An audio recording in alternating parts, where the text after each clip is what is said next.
Bom dia, amados. Estamos tendo o privilégio de hoje de ter uma breve explanação da revista do quarto trimestre. Nós estamos com o nosso pastor Robelão aqui, o ex-professor do seminário, segundo período. Eu fico muito agradecido por o senhor estar aqui na nossa igreja aqui, por estar me dando esse privilégio. Uma ideia, né, da quarta revista para nós aí. O pastor Robelão, para quem não conhece, ele é da Igreja Batista Inês Neves, em Venda Velha. E ele veio aqui para nós aqui para poder estar nos justificando. Tá bom, cara. Bom dia, gente boa. Eu quero conversar com vocês aqui algo que tentar aqui, mas fiquei com medo. Eu quero conversar com vocês sobre algo que,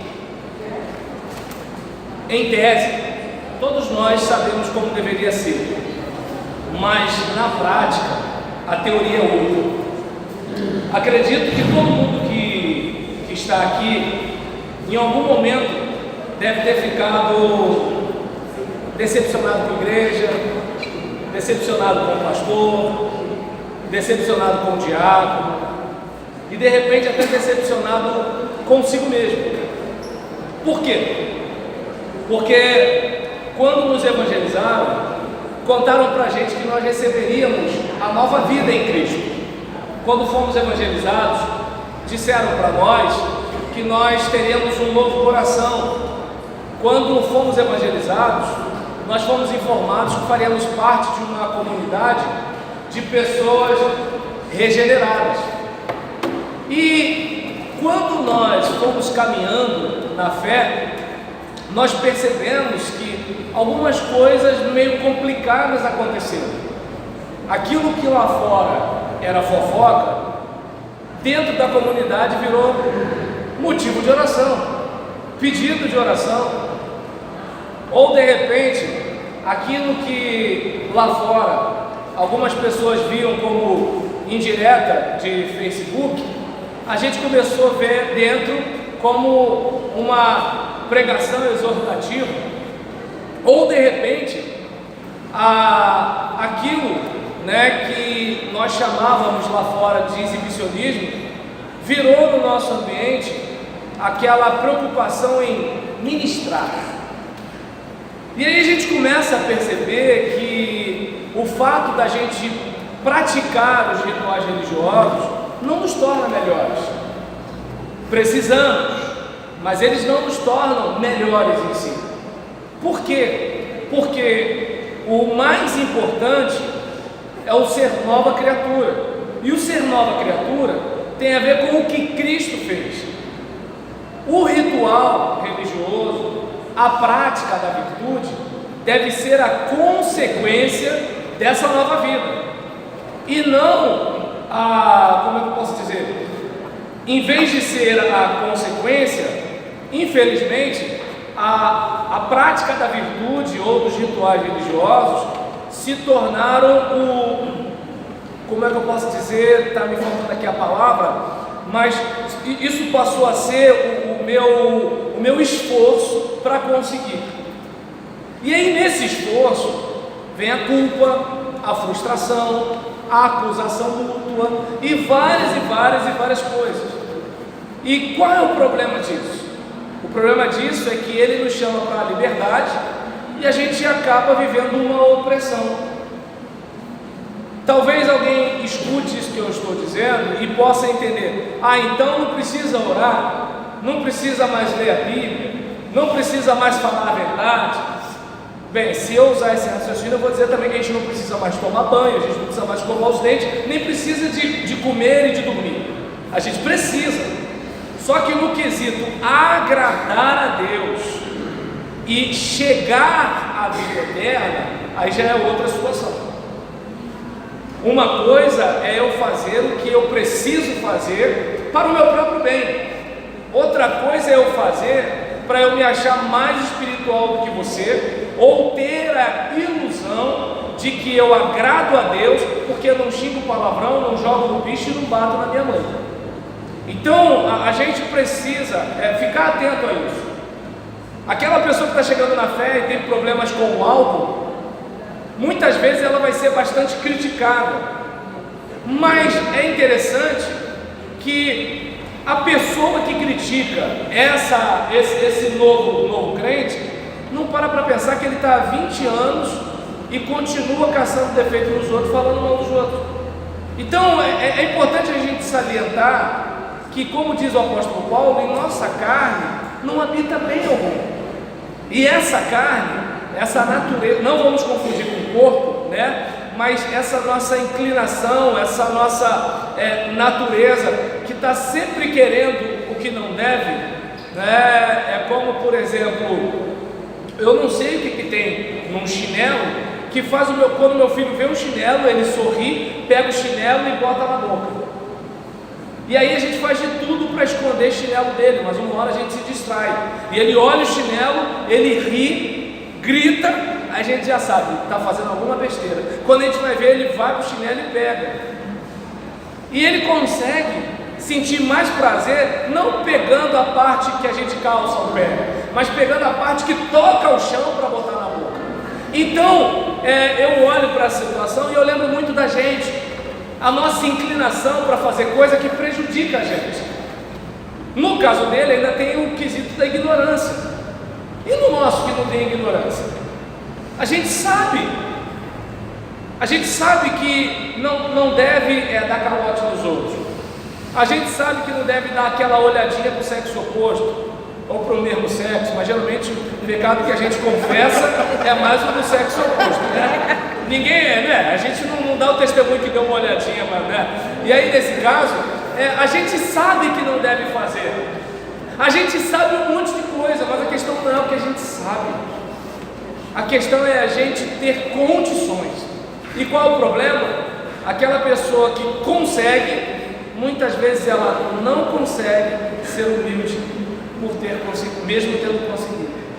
Então, não sei se dá para perceber que no quesito deu ruim, sobrou para geral. Fazendo a citação do filósofo Aristóteles, se gritar pega ladrão, não fica um, irmão. Não fica um. Ou como diz o Capitão Nascimento, ninguém sobe. Se depender da gente, não dá.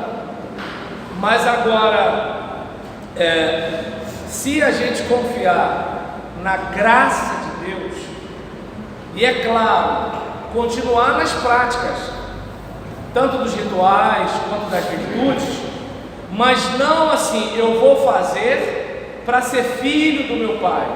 Não, eu vou fazer porque sou filho do meu pai. O cachorro não late para ser cachorro, ele late porque é cachorro.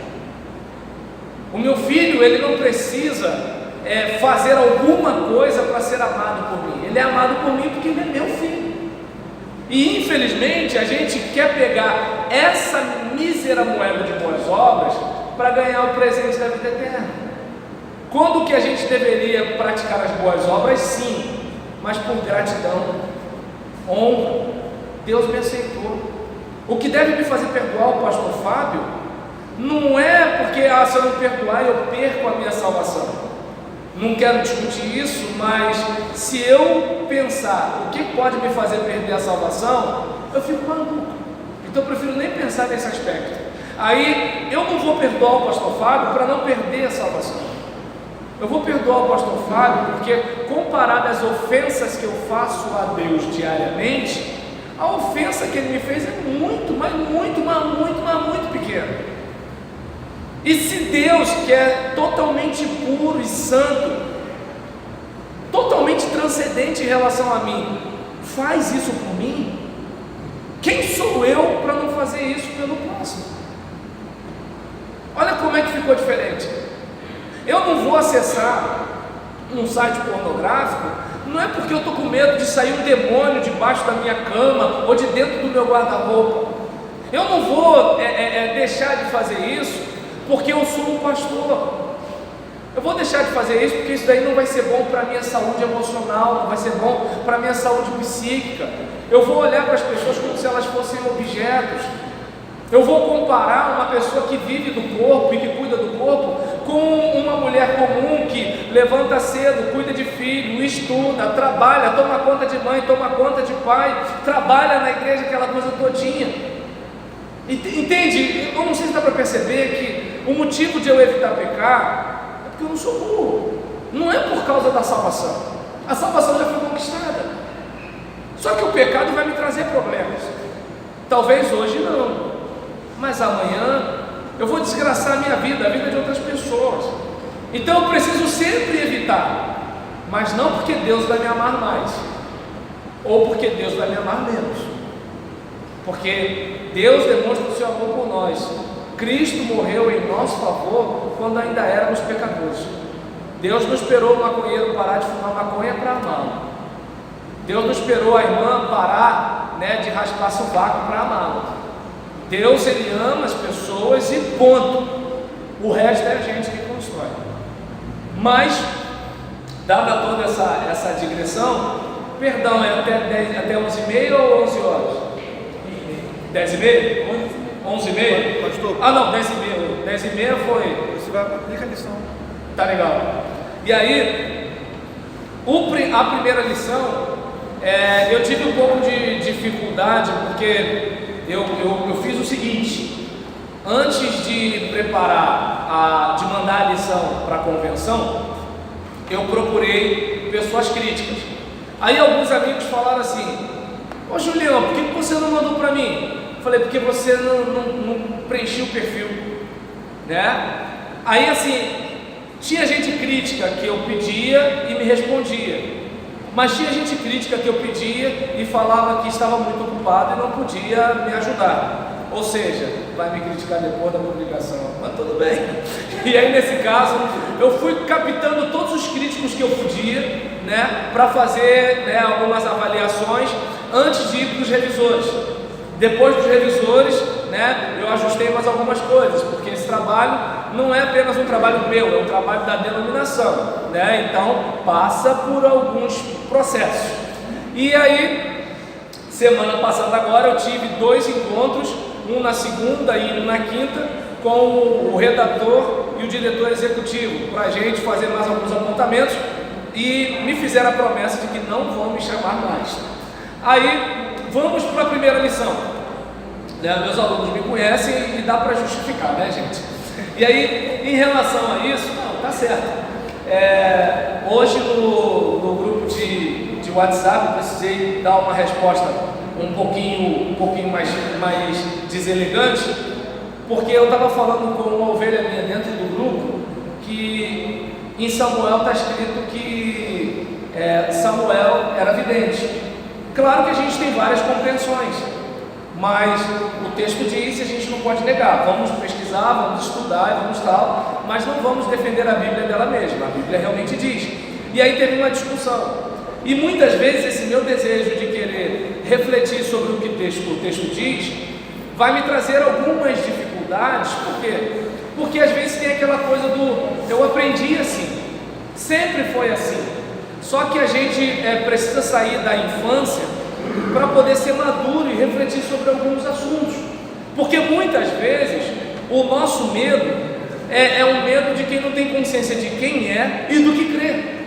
É como muitas vezes a antipatia de um heterossexual por um homossexual não é uma antipatia porque ele é homossexual. Às vezes a antipatia decorre da minha insegurança de eu não sei quem sou. Muitas vezes o evangélico ele vai ter dificuldade com o umbandista, com o candomblecista ou o testemunho de Jeová, não porque a fé é diferente, mas é por causa do não sei quem sou. Agora, quando eu sei quem sou, eu consigo lidar com quem o outro é. E a gente precisa crescer nisso, porque a gente não tem outra saída, Foi-se o tempo de que só não vale dançar homem com homem, nem mulher com mulher. Tim Maia morreu. Voltando para cá. Crentes perdidos ou salvos imaturos. Isso me trouxe tranquilidade. Porque alguns crentes fizeram algumas coisas comigo que os meus colegas de copo nunca fizeram. As maiores dores, maiores sofrimentos que eu tive na minha vida não foram causadas pelos meus colegas de farra, foram causadas pelos meus irmãos de fé. E eu pensava, meu Deus, como isso é possível? E De onde vem esse título? Crentes perdidos ou salvos imaturos? Porque muitas vezes existem pessoas que não se converteram e estão no meio do povo de Deus, mas não são o povo de Deus. E existem pessoas que são do povo de Deus, mas não amadureceram. Elas sempre acreditam num plus para a sua fé. Eu creio em Jesus, mas eu tenho o quê? Eu creio na Bíblia, mas os escritos dele. Eu creio na Bíblia, mas isso aqui tem que ser feito. E muitas vezes a gente está querendo ajudar a Deus a nos colocar no reino, quando o que a gente precisa é receber o convite e entrar na festa. A gente não precisa merecer o convite. E aí, só que isso é um sopro no orgulho humano, né? E aí, Paulo, ele está escrevendo aos Gálatas: admiro-me de que vocês estejam abandonando tão rapidamente aquele que os chamou pela graça de Cristo para seguirem outro evangelho. E é interessante que Paulo está deixando claro que esse outro evangelho não é outro evangelho da mesma natureza, mas outro evangelho de outra natureza, ou seja, um evangelho que não é evangelho. E aí, os 3 tópicos que eu tenho nessa lição é que tanto o crente perdido quanto o salvo imaturo buscam outro evangelho. O camarada que não está salvo, ele está querendo fazer alguma coisa para ser salvo, mesmo religioso. Paulo vai falar sobre a questão dos judaizantes, mas talvez para a gente possa parecer irrelevante discutir sobre os judaizantes, porque nós vamos dizer, mas eu também não acredito nesse negócio de ficar voltando às práticas do Antigo Testamento. Tá, mas a gente usa alguns outros adereços aí, a gente usa alguns bônus, a gente usa algumas coisas para acrescentar a nossa entrada no reino dos céus. Pode não ser a lei de Moisés, mas às vezes é alguma outra. E 2, para o crente perdido e para o salvo imaturo, o evangelho nunca será suficiente. Não, mas é só isso. Aquele que invocar o nome do Senhor será salvo. Se eu confessar com a minha boca e crer no meu coração, sou salvo. Só isso? Não, mas peraí. Não, pastor Roberto, não fala esses negócios não, porque é o seguinte: o pessoal já não vem para o culto. Se você falar um negócio dele, é que eles não vêm mesmo. Ninguém assume nada na igreja. Se falar que não precisa fazer nada para ser salvo, aí que ninguém faz nada. Se disser que Deus perdoa, vai todo mundo: ih, pastor, você não sabe quais são os casos de gabinete que eu tenho. Não fala que Deus perdoa não, porque senão tem que botar um Satanás. Tem que ter. Sem o capeta o povo fica de qualquer jeito. E aí eu não sei se dá para perceber que para o crente perdido e para o salvo imaturo, o evangelho nunca será suficiente. Ah, Jesus fez tudo, eu não faço nada. Não, não é assim não, é assim não. O crente perdido e o salvo imaturo precisam viver o verdadeiro evangelho. E aí eu espero que vocês não fiquem chocados com isso, mas eu entendo que no meu trabalho pastoral eu preciso ter uma perspectiva missionária e evangelística no seio da igreja. É triste dizer isso, mas é verdade. Porque até que ponto todo mundo realmente se converteu? E uma coisa eu sei, nem todo mundo amadureceu, porque se tivesse amadurecido as coisas não seriam como são. O indivíduo, para fazer o concurso para a Polícia Federal, ele não fica estudando que nem ele estuda a Bíblia. A menina que está apaixonada pelo rapaz, ela não se devota a ele como ela se devota ao Senhor. A pessoa que compra a roupa de marca, ela não pega o seu recurso financeiro e investe da mesma forma no gasofilácio da igreja. O indivíduo que pertence à igreja, muitas vezes ele não enche o peito igual a dizer que ele pertence a uma determinada instituição ou algum órgão público. Já viu que alguns têm o maior prazer de dar a tal da carteirada, sou fulano de tal? Mas ele não faz a mesma coisa quando diz: sou ministro de Deus, sou servo do Senhor, eu pertenço à igreja. Então a gente percebe aí que as pessoas não têm muita consciência do que é o Evangelho, né? O bem-aventurado não é o que ri no Instagram, bem-aventurado é o que chora. Bem-aventurado não é o popular, bem-aventurado é o perseguido. Bem-aventurado não é aquele que se impõe, bem-aventurado é o humilde de espírito. E tem mais coisa aí, deu para entender? Aí, a lição 2, dedicação a Deus ou orgulho espiritual. No capítulo 3, versículo 11, Paulo está dizendo o seguinte, de Gálatas: é evidente que diante de Deus, ninguém é justificado pela lei, pois o justo viverá pela fé. Eu creio no que ele fez, ponto. Roseli convidou todo mundo para ir lá para Parmeia quando terminar aqui. Ela convidou. Você vai lá com dinheiro ou sem dinheiro. Você tem como ir de ônibus? Você pega um ônibus. Você não tem? Você pega uma carona com alguém. Você não tem? Você vai andando. Mas se você chegar lá, você sabe que você vai comer porque ela pagou. Deixa Deus ajudar. E aí o que acontece? Agora, se você não acredita, você não vai. E se você não for, vai comer a pizza? Não. Aí tem alguns cristãos que entendem que tudo foi Deus que fez, o homem não tomou decisão nenhuma no processo. Não vou usar terminologia difícil porque não interessa, mas o que acontece? Tem uns que entendem que Deus fez tudo, porque se o homem tomar a decisão, a glória é do homem. Querido, se a Roseli pagar a pizza pra gente, que glória a gente tem de aceitar o convite, ir lá e comer a pizza que ela pagou. E aí, digamos, muitas vezes a gente corre o risco, né, de querer merecer alguma coisa. Não, a gente só crê. E eu, por exemplo, essa ilustração não é minha, mas eu entendo que a questão da fé é como eu estou me afogando, o Marco joga uma corda para mim e eu seguro a corda. A corda sozinha não me salva, né? Mesmo que eu segure a corda, se ela estiver solta, eu vou rir abaixo. Então, quando eu seguro a corda que ele joga, o mérito não é meu por segurar a corda, o mérito é dele, porque lançou a corda quando eu não tinha mais saída em mim mesmo. Então, quando eu creio, eu estou o quê? Me agarrando àquilo que ele prometeu.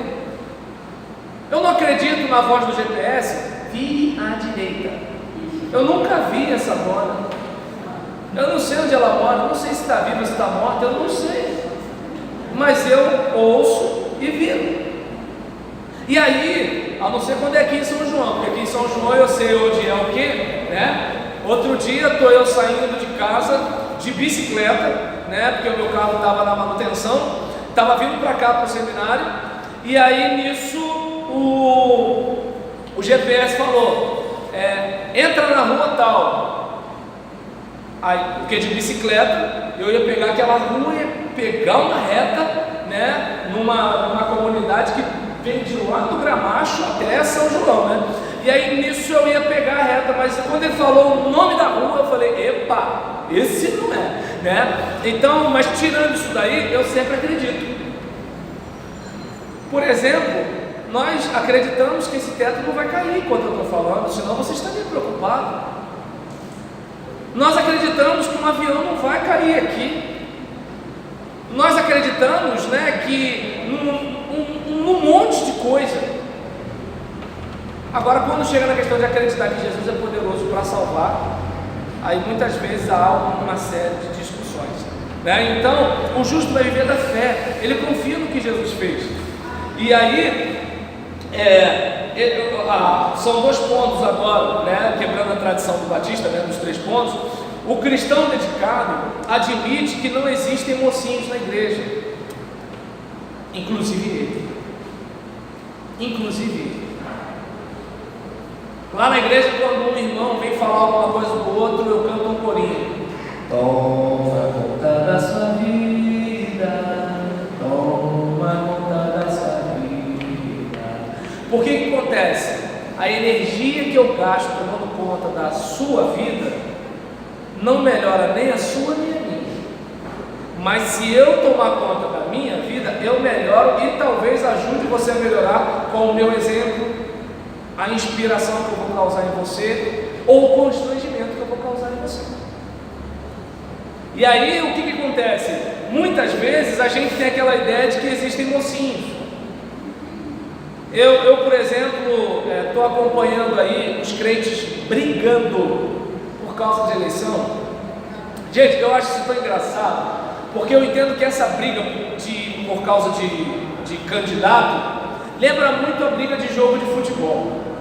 Por quê? Porque o que acontece?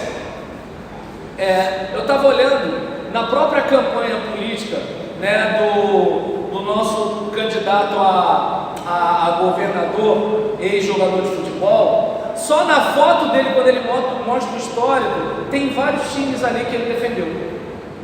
E aí às vezes o torcedor apaixonado, ele está brigando por causa de um negócio que o jogador não briga. Trazendo para a questão, né, fazendo citação de um pensador cristão, né, o Cabo Daciolo, quando ele fala, né, que o que está acontecendo ali é um teatro, porque no final todos são amiguinhos, eu paro para refletir sobre o assunto. Por quê? Porque no final a gente morre. Deu para entender? Então todo mundo discute, faz, acontece, tá, mas olha como é que as coisas estão. E aí a gente briga entre a gente por causa de um suposto mocinho. E eu costumo dizer, né, que não há mocinhos. E para mim, salvador da pátria só existe um, Sassá Mutema. Tirando ele, mais ninguém, né? E aí fica todo mundo naquela briga, aquela coisa todinha. E meu irmão, não existem mocinhos, não existem.